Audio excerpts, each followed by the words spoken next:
Very very welcome to all साथियों। Exam fighter number 1 पे आप सभी का हार्दिक स्वागत है। जेपीएससी पीटी एग्जाम 2024 के जीएस पेपर 2 क्लास में स्वागत है। और जीएस पेपर 2 में हमें क्या पढ़ना है? झारखंड।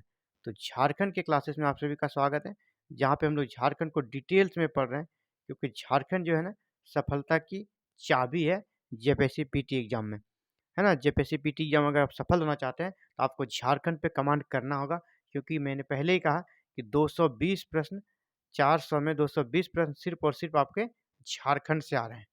तो इसीलिए क्यों ना हम झारखंड पे अच्छा सा कमांड बनाएं। तो इसी कड़ी में आज हम लोग एक बहुत ही इंपॉर्टेंट टॉपिक को कवर कर रहे हैं, झारखंड में जनजातीय विद्रोह। जनजातीय विद्रोह में जो बहुत ही फेमस प्रश्न आते हैं, अक्सर प्रश्न आते हैं, वह बिरसा आंदोलन से।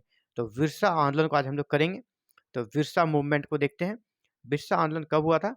1895 से 1900 के बीच में इसका फेज था। लेकिन लास्ट का जो ये 2 साल था, 1898 से लेकर 19 तक, माना 1898 से 1900 तक, वो पीक पे था। पहले इसका सुधारवादी स्वरूप था, बाद में ये कह सकते हैं किस प्रकार हो गया, बाद में ये बहुत ज़्यादा हिंसक हो गया। पहले ये हिंसक विद्रोह नहीं था, लेकिन अंततः जिस प्रकार अंग्रेजों ने इसके खिलाफ दमन की नीति अपनाई, तो ये विद्रोह को हिंसक होना पड़ा। तो चलिए स्टार्ट करते हैं, पॉइंट वाइज इसको डील करेंगे। सबसे पहला, इस आंदोलन को मुंडा उलगुलान भी कहा जाता है, या सीधे उलगुलान विद्रोह किसे कहते हैं? तो बिरसा मुंडा आंदोलन को उलगुलान विद्रोह भी कहा जाता है। इस आंदोलन का एक दूसरा नाम था सरदारी आंदोलन।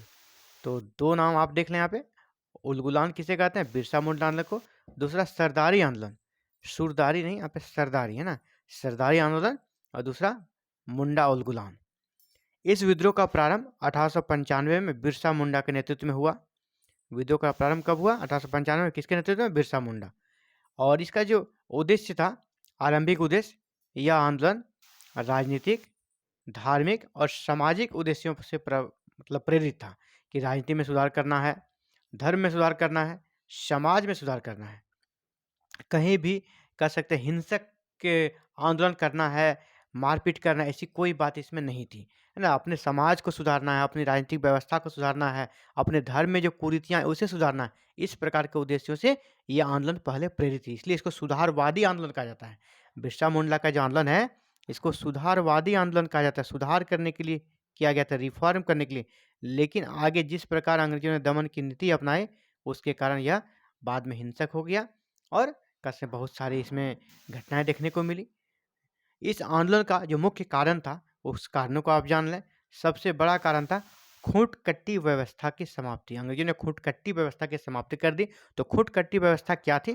खूंट-कट्टी व्यवस्था एक सामूहिक कृषि की व्यवस्था थी, जहाँ पर कह सकते हैं कि आप झूम कृषि को समझ रहे हैं। झूम कृषि, जहाँ पर जंगलों को काटकर साफ और उसे कृषि योग्य भूमि बनाई जाती थी, और वहाँ पर पूरे ग्राम समुदाय का अधिकार होता था, वे सामूहिक रूप से खेती करते थे। लेकिन इसी प्रकार यहाँ भी ये व्यवस्था थी, जिसको खूंट-कट्टी व्यवस्था कहते थे।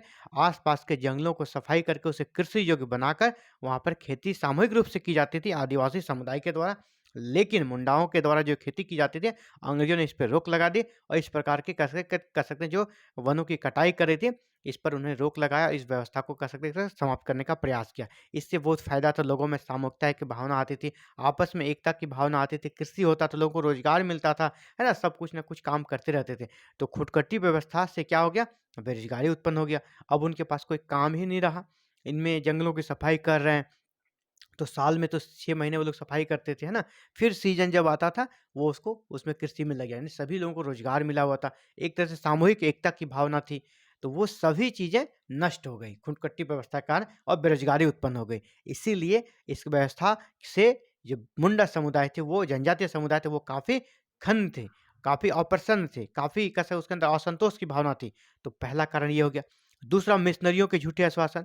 जैसे मिशनरियों का टारगेट ही था कि इन भोले-भाले आदिवासियों को हमें क्या बनाना है? ईसाई बनाना है, क्रिश्चियन बनाना है। तो उन्हें झूठे-झूठे आश्वासन दिए जाते थे, नहीं आप अगर क्रिश्चियन बनेंगे, तो ये जो समस्या है बेरोज़गारी की, ये दूर हो जाएगी। आपका जो ज़मीन संबंधी समस्या है, ये दूर हो जाएगी। सारे झूठे आश्वासन देकर उनको ईसाई बना लिया गया। वहाँ बनने के बाद भी उसे कुछ ऐसा दिया नहीं गया, लाभ उसे मिला नहीं। और ऊपर से जब वो कोर्ट गए, तो अदालत भी कौन थे? अंग्रेज। अंग्रेज़ों ने कोर्ट में भी कह सकते हैं उनके अपने अनुसार से डिसीज़न लिया, डिसीज़न कराया। जो जज होते थे वो भी अंग्रेज होते थे, तो उनके अनुसार डिसीजन आता था, तो वहाँ से भी जो मुंडा की जनजातीय थे उन्हें निराशा हुई और 1894 में ही एक कानून बना था छोटा नागपुर वन सुरक्षा कानून, यानी जो कि आदिवासी समुदाय जंगल को अपना घर समझते थे, जंगल को अपनी संपत्ति समझते थे, वहाँ से लकड़ी काटते थे, उससे जलावन का काम करते थे, वहाँ से फलों को लेते थे, उसे खाते थे। यानी जंगल में वो अपना आवास भी बनाते थे, जंगल की लकड़ियों से अपने घरों को बनाते थे। तो इन सभी चीज़ों पर रोक लगा दी गई। जंगल में प्रवेश करना ही कानूनी अपराध माना गया और लोगों को पकड़कर जेल में डाला जाने लगा। यानी छोटा नागपुर का जो वन सुरक्षा कानून बना था 1894 में, इसके खिलाफ भी ये लोग हो गए थे और इसके कारण भी इनके अंदर कह सकते हैं एक तरह से आक्रोश की भावना थी। इन सब के कारण बिरसा ये जो मुंडा उलगुलान हुआ, इसी के कारण हुआ था और ये तो पहले से उनके अंदर ही इस प्रकार की भावना थी, आक्रोश की भावना थी, क्रोध की भावना थी। बस बिरसा मुंडा एक अच्छा नेतृत्व दिया उन्होंने और एक कह सकते हैं कि बारूद पड़ा हुआ था, उसमें बस चिंगारी देने का काम किया बिरसा मुंडा ने और बिरसा उलगुलान का आरंभ हो गया। इस विद्रोह का प्रारंभिक स्वरूप जैसे मैंने पहले कहा सुधारवादी था ना, रिफॉर्म करने के लिए किया गया था। समाज में, धर्म में सुधार करने के लिए किया गया था, राजनीति में। लेकिन बाद में ये कह सकते हैं हिंसक विद्रोह में बदल गया। तो बिरसा मुंडा आंदोलन जो आरंभ हुआ, इसका मुख्यालय जब बनाया गया, कहाँ से इसको मेन हैंडलिंग किया जाता था मुख्यालय, तो मुख्यालय खूंटी था। अभी जो खूंटी एक जिला बन चुका है, तो बिरसा मुंडा का मुख्यालय पूछा जाएगा कहाँ था? खूंटी। खूंटी और विशेषकर छोटा नागपुर के क्षेत्र में इस विद्रोह का प्रसार हुआ और विद्रोह का मेन जो सेंटर था रामगढ़, खूंटी, रांची वगैरह इलाका था और इस समय जो विद्रोह के दमन में महत्वपूर्ण भूमिका निभाई रांची के उपायुक्त स्ट्रेटफील्ड ने। ये प्रश्न आता है, रांची के उपायुक्त कौन थे जब बिरसा मुंडा का विद्रोह हुआ? तो स्ट्रेटफील्ड। बिरसा मुंडा ने जब विद्रोह किया तो बहुत ही संगठित तरीके से, शानदार तरीके से इसे अलग-अलग लोगों को अलग-अलग दायित्व दिया, है ना? तो किस लोगों को कौन-सा दायित्व दिया था, उसे उससे भी प्रश्न बनते हैं। तो उसको हम लोग देख लेते हैं। इस आंदोलन में उनके जो भाई थे उनके, गया मुंडा को उन्हें सेनापति बनाया। गया मुंडा को कहा दिया कि जो हमारे ब्रिटिश से लड़ेगी, जो हमारी जनजाति है, उसमें एक सेनापति होना चाहिए। तो सेनापति के रूप में गया मुंडा को चुना गया। डोंका मुंडा, इसको राजनीतिक शाखा का प्रमुख बनाया गया कि राजनीति से संबंधित जो भी डिसीजन लिया जाएगा, डोंका मुंडा करेंगे। इसी प्रकार सोमा मुंडा को धार्मिक और सामाजिक शाखा का प्रमुख बनाया गया और इन सब ने क्या-क्या सहयोगी बनकर आंदोलन को विस्तार दिया और सबसे हेड में बिरसा मुंडा। तो गया मुंडा क्या थे? सेनापति, डोंका मुंडा राजनीतिक शाखा के प्रमुख और सोमा मुंडा धार्मिक और सामाजिक शाखा के प्रमुख थे। यानी आंदोलन को एक तरह से व्यवस्थित रूप देने का कार्य किया और बड़े ही संगठित तरीके से आंदोलन को चलाया गया। इस आंदोलन के दौरान एक नारा बहुत ही फेमस हुआ नारा था क्या? कटौंग बाबा कटौंग, ये बिरसा मुंडा का नारा था। इस आंदोलन के दौरान काफ़ी प्रमुखता से ये प्रचारित हुआ और फेमस हुआ। आपसे प्रश्न पूछा जाएगा कटौंग बाबा कटौंग किस आंदोलन का नारा था? तो बिरसा मुंडा आंदोलन का नारा था ये। इस विद्रोह के दौरान बिरसा मुंडा को 2 बार जेल जाना पड़ा और कब-कब जेल जाना पड़ा ये आप याद कर लें। रांची के डोरंडा के कारागार में उन्हें रखा गया, रांची के डोरंडा के जेल में रखा गया। पहला 24 अगस्त 1895 से लेकर 30 नवंबर 1897 तक वो जेल में रहे फर्स्ट बार में। कब-कब 1895 टू 1897 फर्स्ट फेज में रहे। दूसरी बार वो 3 फरवरी 1900 से लेकर 9 जून 1900 तक और यही 9 जून को जेल में ही उनकी मृत्यु हो गई है ना, मतलब उनकी मृत्यु तक वो जेल में ही रहे, जेल में ही मृत्यु हो गई। कब? 3 फरवरी 1900 से 9 जून 1900। उनकी मृत्यु कब हो गई? 9 जून 1900 को कहाँ में हो गई? तो जेल में ही हो गई, है ना? रांची के डोरंडा जेल में ही उनकी मृत्यु हो गई और कहा जाता है उनकी मृत्यु किससे हुई? हैजा से, है ना? अंग्रेजों ने उनका रख-रखाव अच्छा से नहीं किया, हेल्थ संबंधी जो ध्यान होना चाहिए वो नहीं दिया और सामान्य सी बीमारी हैजा से उनकी जेल में ही मृत्यु हो गई। या कह सकते हैं अंग्रेजों ने उनको मरने के लिए छोड़ दिया। बिरसा मुंडा की जो गिरफ्तारी हुई थी लास्ट टाइम में आपका 3 फरवरी 1900 को, तो कह सकते हैं हमारे देश में गद्दारों की कमी नहीं है, जयचंदों की कमी नहीं। जी हाँ, यहाँ भी गद्दारी हुई और बिरसा मुंडा की गिरफ्तारी बंदगांव के जगमोहन सिंह के शागिर्द वीर सिंह महली, किसने गिरफ्तार कराया? वीर सिंह महली के कहने पर अंग्रेजों द्वारा उन्हें गिरफ्तार कर लिया गया। बिरसा मुंडा की गिरफ्तारी किसने करवाई? तो वीर सिंह महली। उन्होंने मुखबिरी का काम किया और बिरसा मुंडा की गिरफ्तारी पे अवार्ड था, उस अवार्ड को लेने के चक्कर में, पुरस्कार को लेने के चक्कर में उन्हें बिरसा मुंडा को गिरफ्तार करा दिया और बिरसा मुंडा गिरफ्तार हो गए और जेल में ही इनकी मृत्यु हो गई 9 जून 1900 ईस्वी को। इस विद्रोह का जो प्रभाव है, इस विद्रोह के इम्पैक्ट को हम लोग देखेंगे। इस विद्रोह का प्रभाव क्या हुआ कि 11 नवंबर 1908 को छोटा नागपुर काश्तकारी एक्ट पारित हुआ, यानी सीएनटी एक्ट पारित हुआ। सीएनटी एक्ट आपके सिलेबस में है, सीएनटी एक्ट को भी हम लोग पढ़ेंगे।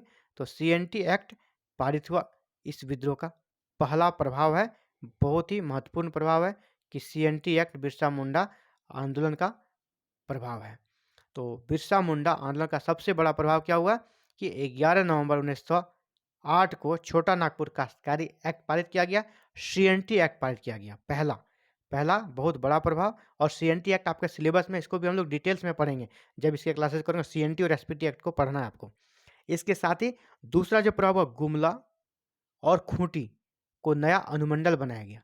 गुमला और खूंटी क्या बन गया? अनुमंडल। और नए न्यायालय की भी स्थापना हो गई। इसके अतिरिक्त रांची जिले का सर्वेक्षण कराया गया, रांची जिले का भू सर्वेक्षण कराया गया एवं बेगारी पर प्रतिबंध लगाने की व्यवस्था की गई। 3 प्रभाव, सीएनटी एक्ट, गुमला और खूंटी अनुमंडल, रांची में न्यायालय की स्थापना और रांची जिले के आसपास के जमीन का सर्वेक्षण कराया गया और बेगारी पर प्रतिबंध लगाने की समुचित व्यवस्था की गई। इसका प्रभाव रहा, यानी बिरसा मुंडा आंदोलन का काफी प्रभाव रहा। इस विद्रोह का एक अप्रत्यक्ष प्रभाव सिंह बोंगा देवता की आराधना एवं उसके प्रति समर्पण के रूप में एकेश्वरवाद का विकास हुआ। एकेश्वरवाद का विकास हुआ, ये धार्मिक प्रभाव के रूप में, जैसे वो धर्म में भी सुधार करना चाहते थे तो एकेश्वरवाद का विकास हुआ। और बिरसाओं के नेता कह सकते हैं, नेता नहीं मतलब देवता कौन थे बिरसाओं के, आदिवासियों के? तो सिंह बोंगा, ये सिंह बोंगा के रूप में उसकी पूजा करते थे। तो बिरसा मुंडा से जुड़ी हम लोगों ने वैसी चीज़ों को देखा, लेक्चर्स से ज़्यादा मैंने फैक्ट्स पे को आप सभी का फोकस किया, क्योंकि फैक्ट्स से प्रश्न आएंगे ना, तो जितने फैक्ट्स बन सकते हैं सारे फैक्ट्स को हमने शामिल कर दिया। इससे बाहर कुछ भी नहीं आएगा बिरसा आंदोलन में। तो ये था साथियों आप सभी के लिए बिरसा आंदोलन झारखंड में जो हुआ था उससे संबंधित क्लासेस को हम लोगों को देखा। Thank you very very much for watching this video and connecting with exam fighter number 1। साथियों आप भी चाहते हैं जीएपीएससी पीटी जीएस पेपर 2 की कंप्लीट तैयारी करें और पेपर 2 में शानदार स्कोर करके जेपीएससी पीटी क्रैक करें, तो आप हमारे साथ जुड़कर क्रैक कर सकते हैं और पेपर 2 की कंप्लीट प्रिपरेशन कर सकते हैं। इसके लिए आपसे कोई फीस, कोई पेमेंट नहीं लिया जा रहा है। बस चैनल को सब्सक्राइब करके बेल आइकन को प्रेस करके ऑल बटन को क्लिक कर लें और सारे क्लासेस का लाभ ले सकते हैं। एवरी मॉर्निंग 8 AM को आपको JPSC PT GS paper 2 Jharkhand की क्लासेस मिल जाएगी। Thank you very very much for watching this video and connecting with exam fighter number 1।